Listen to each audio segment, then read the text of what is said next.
బీసీల reservation demand న్యాయమైనదని Shadnagar MLA Verlapalli Shankar అన్నారు. రంగారెడ్డి జిల్లా షాద్నగర్ పట్టణంలో బీసీ బంద్ను చేపట్టారు. ఈ బంద్ కి అన్ని పార్టీలు మద్దతిచ్చారు. ఉదయం 5 గంటల నుంచి కాంగ్రెస్ పార్టీ నాయకులు కార్యకర్తలు షాద్నగర్ బస్టాండ్ ముందు బైఠాయించారు. బీసీ ఉద్యమం ప్రజా ఉద్యమంగా దారితీస్తుందన్నారు. బీసీ రిజర్వేషన్ పై సుప్రీంకోర్టు తీర్పు చివరి అవకాశం కాదన్నారు. ప్రజల ఆశయాల మేరకు చట్టాన్ని సవరించే అవకాశం, పార్లమెంటులో బిల్లు పెట్టే అవకాశం ఉందన్నారు. కొన్ని పార్టీలు బీసీలపై కపట ప్రేమ చూపిస్తున్నాయన్నారు. సాహసోపేత నిర్ణయాలు తీసుకోవడం, అమలు చేయడం కేవలం కాంగ్రెస్ పార్టీకే సాధ్యమన్నారు. కేంద్ర ప్రభుత్వం మెడల్ వంచి 42% బీసీ రిజర్వేషన్ సాధించి తీరుతామన్నారు.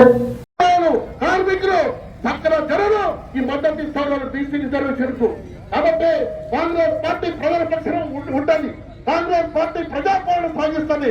కాంగ్రెస్ పార్టీ ప్రజల అభిప్రాయం మేరకు బీసీల న్యాయమైన కోరిక కాబట్టి దానికి మద్దతు ఇవ్వాలని చెప్పి ప్రతి కాంగ్రెస్ నాయకుడు ఇలా చూస్తా ఉన్నారు.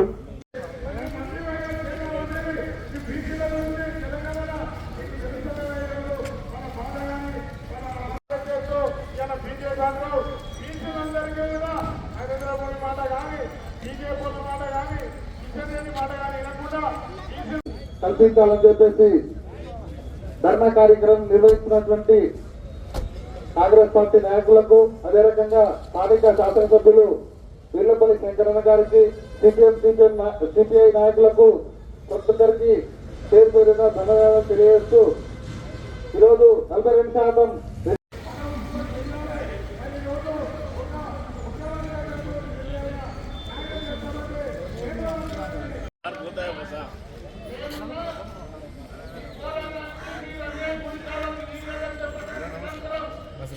చేసుకుంటూ వచ్చినాయి. కానీ ఈ దేశంలో అత్యధిక జనాభా కలిగిన అడుగు ప్రతినిధులు, బీసీ సంఘాల ప్రతినిధులు, కాంగ్రెస్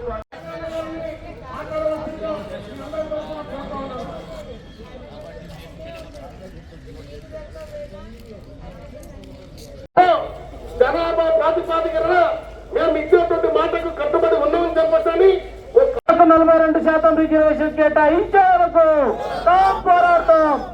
ఖబర్దార్ బీసీ ద్రోహులారా, ఖబర్దార్ బీసీ ద్రోహులారా.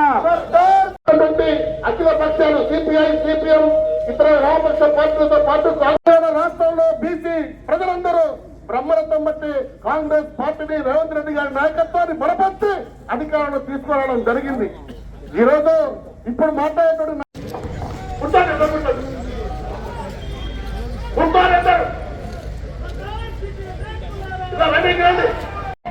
ఆ ప్రకారమే ఈ రోజు ఓ మనలాడిగా బీసీ పక్షపాతిగా ఓసీ బిడ్డ అయిన రేవంత్ రెడ్డి గారు 42% ఇచ్చి తీరి ఈరోజు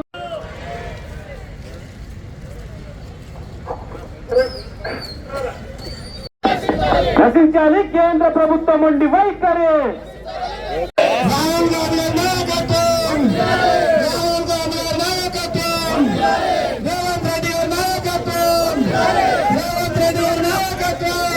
అయింది కాబట్టి బీసీ సంఘాల యొక్క పెద్దల పిలుపు మేరకే ఈ యొక్క కార్యక్రమం ఈ రోజు జరుగుతూ ఉంది. కాబట్టి ఇది ఒక ఇంతటితో ఆగే కార్యక్రమం కాదు.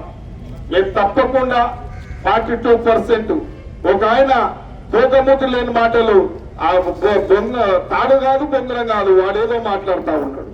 42% ఎన్నికల శాతం అయితే లేదు నా విధవ నీకు. ఇంకా 53%, 56% మాట్లాడితే ఇది అవివేకితనం అంటారు వాళ్ళది. కాబట్టి వాళ్ళ విజ్ఞతకే వదిలేసేయాలి. ఇలా నిజంగా కూడా చెప్పాలంటే వాస్తవానికి ఇలా ఆర్ కృష్ణ లాంటి వాళ్ళు, జాజుల శ్రీనివాస వాళ్ళు, ఎంతో మంది ప్రజా సంఘం ఇలా నాయకులు పాపం వాళ్ళ కుటుంబాలను పక్కన పెట్టి ఇలా సమాజాన్ని, బీసీ సమాజాన్ని వాళ్ళ జీవితాల్లో వారికి ఒక రాజకీయంగా, సామాజికంగా, ఆర్థికంగా వాళ్ళ జీవితాల్లో వెలుగులు నింపాలి. ఈ దేశంలో బీసీలకు రావాల్సిన వాటను సాధించాలని చెప్పి ప్రతి ఒక్కరూ ఇలా బీసీ సంఘాలు పనిచేస్తా ఉన్నాయి. కాబట్టి వారికి ప్రత్యేకంగా నేను ప్రధానమంత్రిని కూడా నిలదీస్తా ఉన్నా. ఇవాళ కాంగ్రెస్ పార్టీ తప్పుదేమంటాం.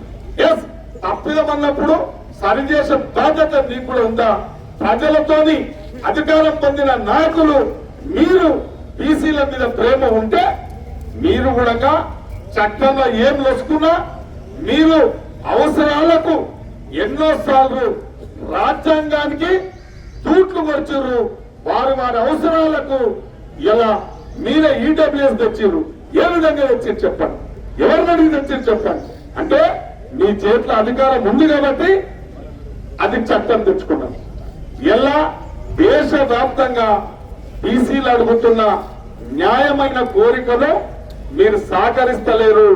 ఒక ఓట్లు దండుకొని అధికారాన్ని అనుభవిస్తున్నారు తప్ప ఈ దేశంలో ఉన్న బీసీల యొక్క బోర్డు పట్టించుకుంటలేరు. కాబట్టి ఇవాళ తెలంగాణ రాష్ట్రంలో మొదలైంది కాబట్టి కొన్ని పార్టీ ఈ తెలంగాణ రాష్ట్రంలో బీసీ సంఘాలు కాబట్టి ఇవాళ స్వార్థంతో అన్ని పార్టీలు ఉన్నాయి. ఒక దశలో చెప్పాలంటే స్వార్థంతో అన్ని పార్టీలు ఉండగా ఈ యొక్క బీసీలను ఒక ఓటు వరకే వాడుకొని రాజ్యాధికారాన్ని సాధించుకొని వాళ్ళ ఆధిపత్యం చెలాయించుకుంటూ వచ్చారు. కాబట్టి ఇప్పుడు వాళ్ళ ఆధిపత్యం వాళ్ళ దాగుడు మూత రాజకీయాలు ఇక నడవై వీళ్ళందరూ కూడా ఈ రాష్ట్రంలో చైతన్యవంతులైన ఇది ఒక తెలంగాణకే కాదు దేశవ్యాప్తంగా ఇలా బీసీ నినాదం పనిచేస్తా ఉంది.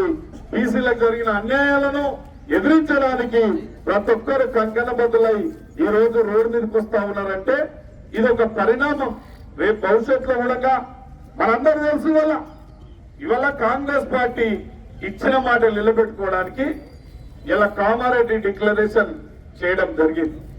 దానికి ఈ రాష్ట్ర ముఖ్యమంత్రి ఒక సామాజిక వర్గానికి ఒక అగ్రవర్ణానికి సంబంధించినప్పటికీ ఒక పార్టీ సిద్ధాంతం ప్రజలకు ఇచ్చిన మాట నిలబెట్టుకోవడానికి శాసనసభ సాక్షిగా రెండవ శాసనసభలో బీసీ కులగణన చేపట్టాలి.